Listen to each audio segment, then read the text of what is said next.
Hello, I'm Tilly Boleyn, Head Curator at Science Gallery Melbourne. First off, I'd like to acknowledge that today we're all meeting on the unceded lands. In my case, I'm living and working on the lands of the Wurundjeri people of the Kulin Nation. And today I pay my respects to their elders past and present. And I give my respects as well to any First Nations people joining us here today. And I start with that acknowledgement, not only because Australia always was and always will be Aboriginal land, but also because First Nations people were the first scientists and the first artists.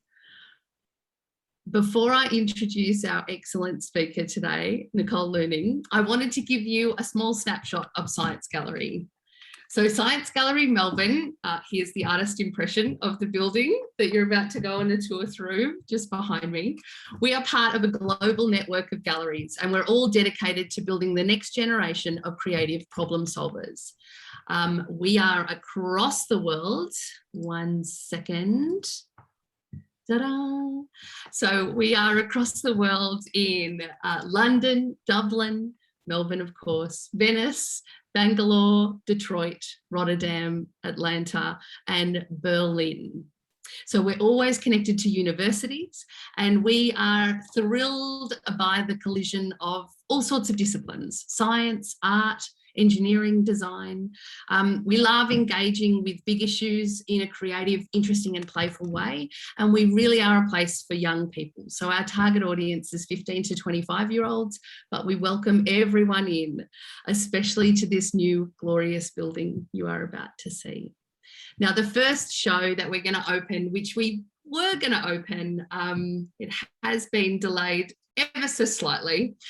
But we'll be opening very soon and there's links through to our socials in the chat so that you can get online and check when we're going to open with mental. So, of course, mental health is a topic that has been critical for years and even more so now. So mental inside Science Gallery, which you might see a tiny hint of in some of Nicole's shots, is going to be part exhibition and part experiment. A welcoming place to confront societal bias and stereotypes around mental health. And so we're hoping that when you can get in the building, when it is safe to do so, you'll be able to explore all sorts of different ways of being, surviving and connecting in the world. So enough from me. It is my absolute pleasure to introduce a real treat for you today. You know, it's sad that we can't be in the building, but I think that the amount of behind the scenes and images that you're going to have access to because we have Nicole online is going to make up for it. So Nicole Leuning is joining us. She is the practice manager and associate at Smart Design Studio and the project architect for Science Gallery Melbourne. I am absolutely thrilled to hand over to you, Nicole. Thank you, Tilly. Just sharing screen. I'm speaking today from the land of the Gadigal people of the Eora Nation, and it's great to be here with you all today. I've really loved working as the project architect for Science Gallery over the last few years, and the gallery team have been such incredible clients. It's fantastic to see the first exhibition in their new home ready to launch, and just in time to be sharing it for Melbourne Open House today. I'll talk a little bit about who we are at Smart Design Studio, and I'll introduce the project and give a sense of the main design ideas, as well as taking you through a virtual tour of the spaces. During this talk, I'm going to show you a mix of professional photos of the finished spaces, as well as construction photos, drawings, renderings from during the design process.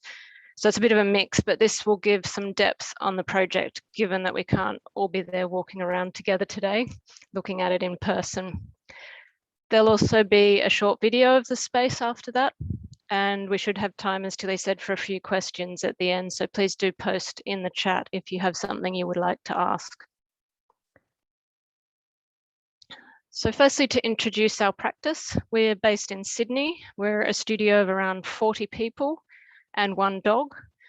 We aim to create work that's innovative and beautiful and highly detailed. We employ the latest technology in our work, and we couple that with the art of light, outlook, and the craft of building. We were thrilled to be selected as the architects for Science Gallery Melbourne back in 2018. So we've been working on the project for 3 years now. So onto the gallery itself. This is the site here. It's embedded in the University of Melbourne, and it's located at the corner of Swanston Street and Grattan Streets in Carlton, and that's the former Royal Women's Hospital site. It's part of the larger Melbourne Connect, an exciting new innovation precinct which aims to bring together world-class researchers, government, industry, startups, and higher degree students. The precinct's purpose-built, with the buildings conceived by Woods Bagot Architects. Occupying the ground floor and lower level of the Grattan Street part of the precinct here on the left, Science Gallery forms the front door to Melbourne Connect. As a new gallery, exploring a collision of art and science. So moving inside, the lower level here houses workshops and a theatre. Below 100-metre long exhibition space. And all this is held under a fluid and gridded ceiling. On the corner, there's a really tall gallery space that opens up to Swanston and Grattan Streets. I'd really like to start here talking about a few of the key ideas behind our design for the gallery. Our studio has been thinking about and talking about and working on galleries now for well over a decade. We've been exploring ideas of the future of museums as the cultural cornerstones of our communities, and the architecture supports them, and particularly looking at themes of openness and transparency and engagement with the community. One of our previous projects was for White Rabbit Gallery in Sydney, which some of you may have visited. And here we converted an old warehouse, transforming the interior and the facade and adding a floating roof above the historic building. The windows at ground floor level allow all hours viewing into the gallery. And then on the levels above, we have these light box windows, which let a really beautiful white light into the exhibition spaces. This type of window frontage that's open to the street is rare for museums. But it becomes a shop front into exhibition areas like this. So even in between exhibitions, when shows are being installed or bumped in and out, there's that potential for the passerby to see what's happening. And some views here of artworks being installed at White Rabbit. And that can be really exciting, particularly looking in from the street. It's a kind of aspect of galleries that most people don't get to see. So when we started working on Science Gallery Melbourne, we had this wonderful opportunity to explore this idea. There are these great big windows out to the street, and we could make a real connection and create a kind of theatre to enrich the visitor's experience. This also gives audiences a bit more understanding of the processes behind a gallery that exhibits cutting-edge work at the intersection of art and science. With recent exhibitions like Perfection, Blood, and Disposable. Fluid motion. So our idea was to create a simple but beautiful container for the exhibitions, a kind of white box approach. But any elements that were fixed or permanent were to be detailed and really practical and well considered. We also wanted at the same time a memorable and poetic space that really communicated the essence of Science Gallery. So central to our design, this is an early sketch here, actually the first sketch for the gallery, was to express hidden forces of nature and bring science in action to life. So the way that fluids move around an object, or the interference patterns of ripples takes its form in a dramatic gridded ceiling that sits above the exhibition spaces. It distorts and morphs as it floats over the metallic floor of the gallery. And then as it collides with the solid cores of the building above, it gives the illusion of rising and falling in a fluid motion around the solid elements of the cores. So some construction photos now. To make the gridded ceiling, we developed prototypes with the builder, and these are photos of some of those. And this was really to test out all the junctions and find the best way to build the ceiling. That included how it would look at the right height. And we got to check it out in the scissor lift, which is pretty fun as well. The ceiling was framed up on site, as you can see in the left-hand picture here. That's all the framing for the baffle ceiling. And then as the work continued, all the wiring and acoustic panels were installed and all the services bay by bay. Then once it's in place, it holds all the lights, the smoke detectors, and all the other equipment and services that the gallery needs.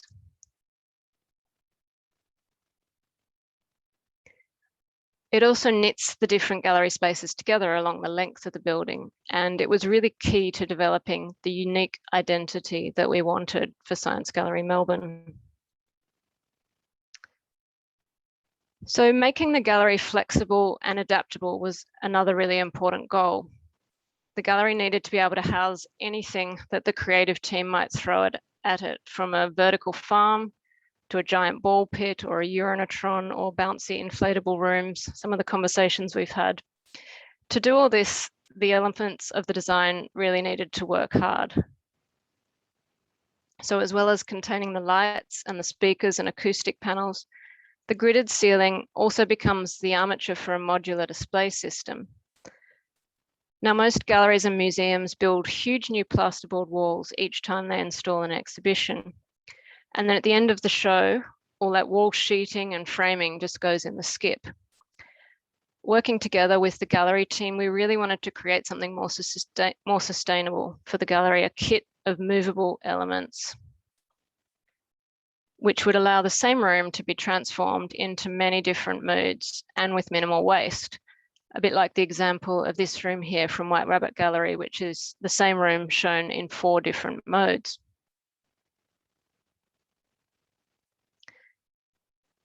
So we developed a kit of parts with lighting here and audio-visual equipment that could be relocated, and also large hanging screens that are suspended from tracks on the gridded ceiling system. This is the screens here, and they can be moved around the gallery to create different sized rooms and also used to support artworks or equipment in themselves. We took standard operable wall systems, such as might be used in convention centres. And then we worked with the manufacturer to modify them to make really large panels that were 2.5 metres wide and 5 metres tall. And these can really transform the gallery by defining different spaces and creating more intimate rooms. At the same time, the gridded ceiling can be used to hang other support rails and other objects. So you can see here from the current show, this is supporting hanging rails for large curtains and other fabric elements. And these can further transform the space. So the ceiling has lots of jobs to do, and it works really hard at the same time as creating that unique identity for the gallery. The floor itself needed to be equally adaptable. We chose a raised floor system. It's supported on little pedestals like this. And that lets cabling and air conditioning ducts and other services to be run underneath the floor. These are some construction photos that show the process of installing the floor. It's functional, it's flexible. And because each of these floor modules can be lifted up once they're installed, the services can be reconfigured where they're needed and moved around. And these photos show some of the services going in. So we have some cable tray through here, pipes for hydraulics, copper pipes there. So these can be all relocated to best suit the experience within each space for each exhibition. For the flooring material itself, the floor finish, we selected galvanized steel. And together with the concrete that we have in the columns and the balustrades in the space, it gives it a really strong material identity.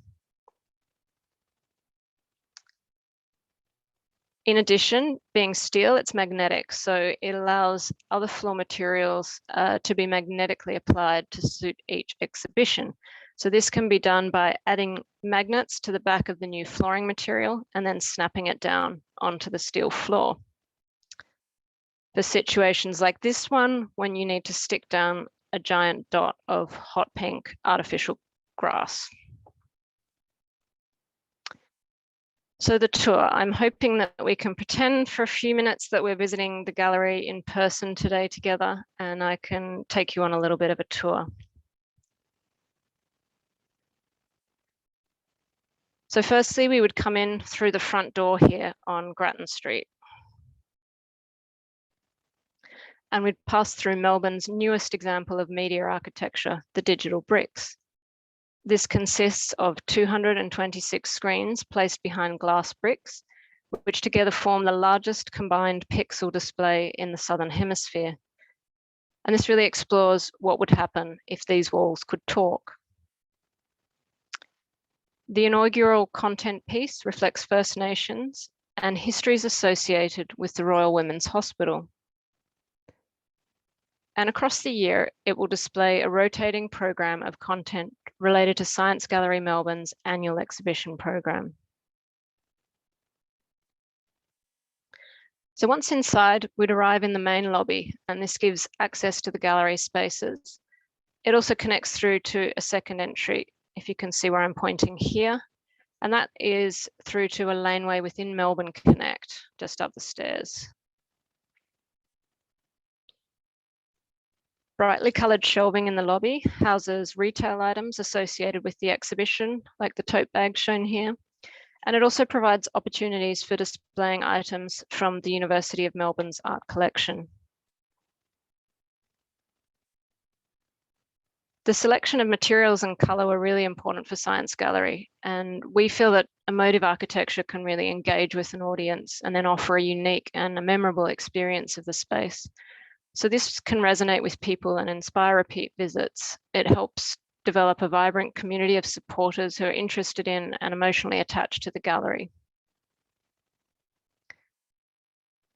Tilly mentioned the target audience for the gallery, and this design really aims to talk to its predominantly young audience by creating a space that's both timeless and appealing. What we wanted to do was to avoid the use of a simplistic use of colour like primary and secondary colours that are often used in spaces for children and young people, and instead create a palette that's sophisticated but still approachable. These early sketches show how we developed ideas of the material palette and the colours as they wrap around the entry lobby and the retail shelves here, and then come to life in the finished building. The refined colour palette translates right down to intricate details of the spatial elements. So decorative screws here and inserts create moments of interest and excitement and celebrate the architecture of the gallery. So we've been exploring the area here in the entry lobby. This is a 3D view of the space. And that leads to the Peter and Ruth McMullen galleries.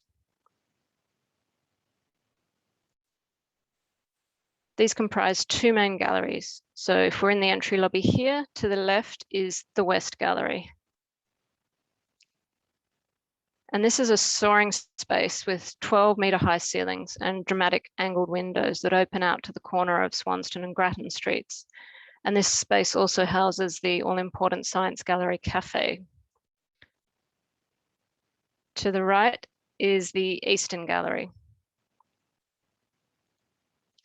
It's the larger of the two main exhibition spaces, and the ceiling height in here is 5 metres. And together, these two galleries are around 100 meters long. Looking back at that three-dimensional view, we can see here in the Eastern Gallery is housed the DCF Property Artist Lab. This is an exciting space where artists and scientists can work together in residence in a PC1 rated lab. And that means that certain types of chemical and biological experiments are permitted within the laboratory. And there's equipment like exhaust extract and emergency shower and fun things like that.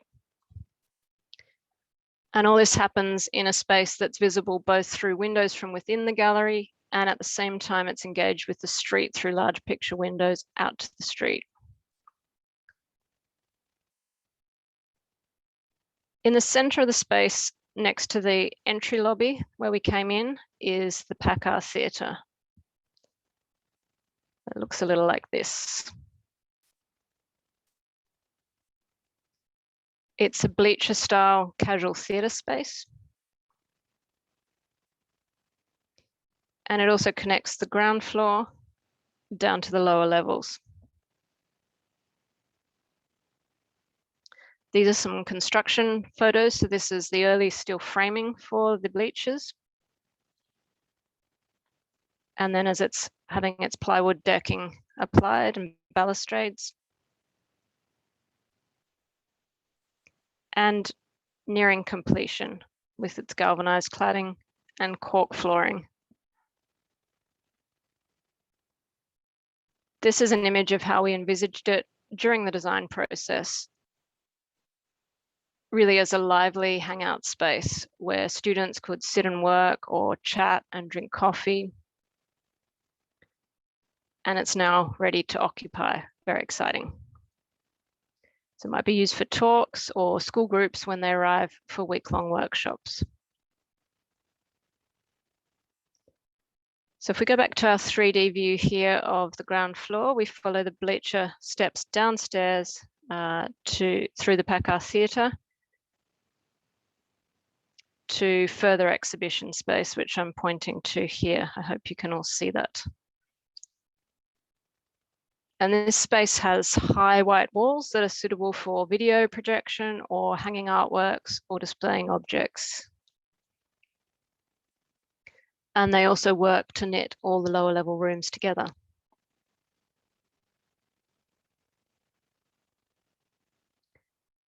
From here, we move to the STEM Centre of Excellent Workshops. That's here on your 3D view. And this space was established in partnership with the Department of Education. The workshops open up to a glazed egg-shaped oculus, which is right at the heart of Melbourne Connect. And you'll see that in some of the images. The workshops can be used as one large space like this, or they can be divided up with operable walls like this. The workshops were designed in a colour palette that was inspired by Le Corbusier, and materials include cork terracotta flooring, stained timber veneer walls in the green and blue here, and then coloured acoustic panels, which form those operable walls for dividing the space. And this is the furniture for the space. It's flexible and it's modular. So together with the operable walls, if say high school students are attending week-long workshops on STEM subjects here, they can really adopt the space and then modify it as they like during their time at the gallery. Coming back to our 3D view, down here past the exhibition space in the Packard Theatre, we have amenities and staff facilities. And with those rooms, we really wanted to continue the theme of playful but sophisticated colour palettes, which includes pink ceilings in this instance, and surprising pops of colour, and even rooms that are split down the middle into two distinct colour blocks.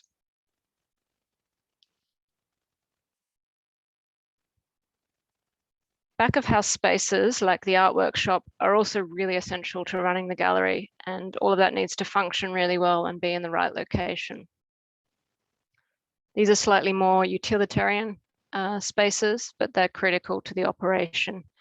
So this is the art workshop, and here art is packed and unpacked, also photographed, and if any conservation work is needed, this is where it will take place.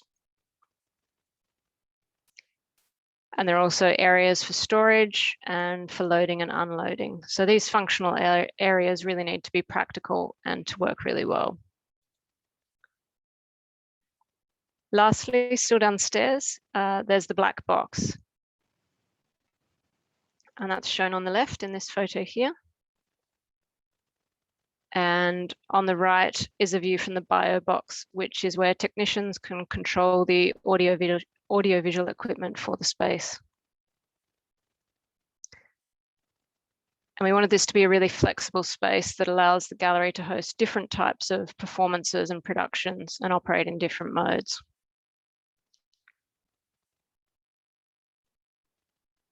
So coming back upstairs at this point, I would really like to thank Science Gallery Melbourne, because a great project can't happen without a great client. And Smart Design Studio just loved the process of working with the Science Gallery team.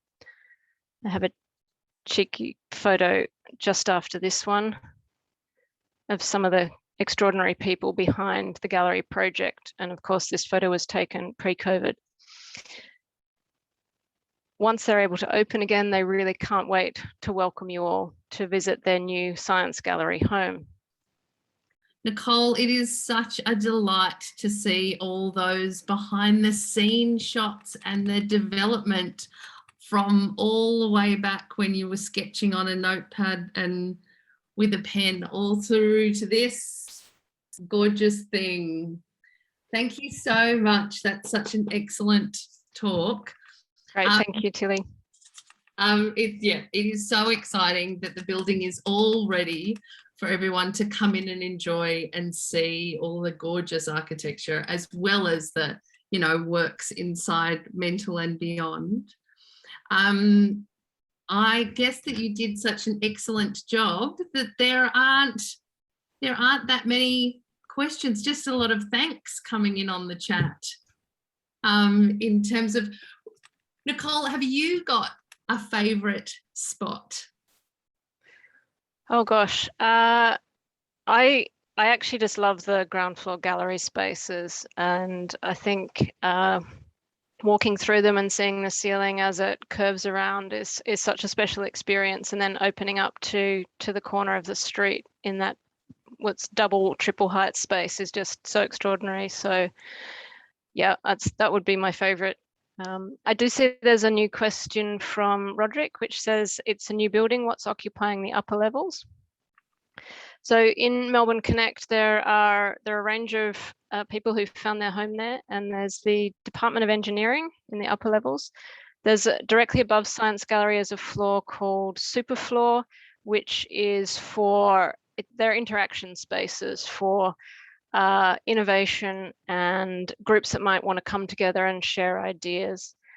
There's also a laboratory or a workshop at the lower level that people from the university can use to use manufacturing equipment and develop prototypes and so forth. Yeah. There's student housing. Anything I missed, Tilly? I think there's also corporate clients as well. So certain businesses who rent space upstairs and beyond. Yeah, it's a really exciting place. And coffee shops, you know, are starting to open up, which is quite important. So a real place for lots of people and lots of ideas to come and connect. And Science Gallery is, one of the corners, the doorway into Melbourne Connect, which, is an enormous privilege. I can see there's a question about when the gallery's official opening will be. It was due to be the week just gone by. So we are all ready to go. We are so keen to open our doors when it is safe to do so. So we'll wait and see how this lockdown goes, and whenever the restrictions say that public spaces like Science Gallery can open, we will open our doors and welcome you all in. It has been such a journey from the idea then engaging our architects and building all the way in the last, 3 or 4 years. And I think, Tilly, it'd be good to say as well that when it does open, I understand it's free for the public, and just because of COVID restrictions, you need to book a time slot, or you will need to book a time slot once it's open. Nicole, you are an absolute pro. Yes, exactly. So we are free, and even though we are aimed at 15 to 25-year-olds, everyone is welcome to come in, and we would love you to come and check out all the incredible interdisciplinary projects. And so absolutely, in COVID times, you'll need to head on to the Science Gallery website, which is in the chat, and we can repost. But is, melbourne.sciencegallery.com, and book your free ticket on there. But at the moment, we have got those closed just while we figure out what's going to happen and when we're going to be able to open those doors. Yeah. But you can always follow us on all of our social media channels, or check in with our website as to when those free bookings will open. And I would recommend looking at the video that I was sadly unable to play. It's available on YouTube, and I think Tilly might post a link to that, but it does give you a bit of an overview of where the gallery's at the moment. Yeah, and gives you that beautiful, we got to film it. So Rose and Ryan got to film it in the empty gallery space before we started installing, which was gorgeous. So absolutely jump onto the Science Gallery YouTube and check out that video. Thank you so much for coming along to watch Nicole. If we can all give her an online round of applause. Thank you, everyone. I'm glad you enjoyed it. Excellent. So see you another day. And everyone, I hope you have a lovely Saturday afternoon.